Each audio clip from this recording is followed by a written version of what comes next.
someone who dreams of speaking English confidently, not just to talk, but to truly use it as a tool to level up your career and your life, yet somehow you can't seem to start or stay consistent, this video might just be your turning point.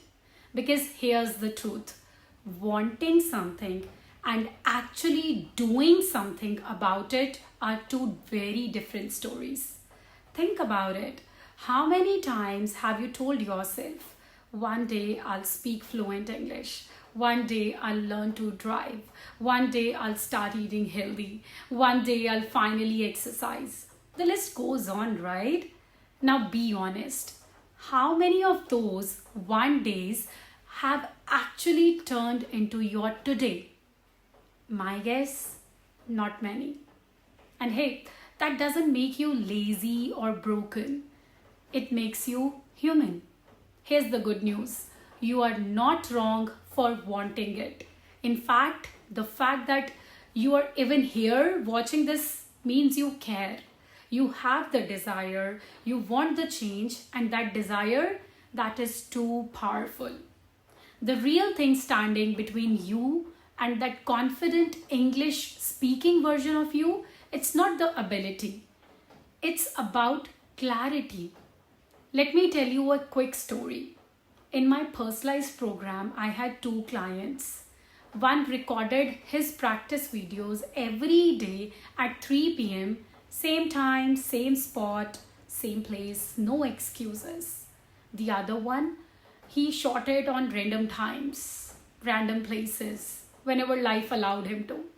Guess who actually completed the 30-day challenge? The first one, because he gave his growth a specific time and space to exist. That is the magic. The more clear you are with W questions: what action will you take? When will you do it? Where you will do it? Who will you do it with? How will you make it happen? The higher your chances of sticking with it. Habits are built on cues. So if you have already decided what, when, where, and with whom, the moment that clock hits the time, your brain gets the memo: oh, this is what we do now. This is what I have to do now. And listen, some of your practice will be solo. I know that. Totally fine. But at the very least, pick a time and a place. Give your practice a home in your day. Because here's what I believe: clarity creates consistency, and consistency creates confidence. That's what you need. So if you have been wanting to speak English confidently for too long, and the only thing stopping you is that you never had someone who makes it their mission to help you make that happen, now you do. Here I am. Come join my free session. The link is in the description below. And if you are ready for my personalized help, drop a comment saying I am in, and I'll reach out to you personally.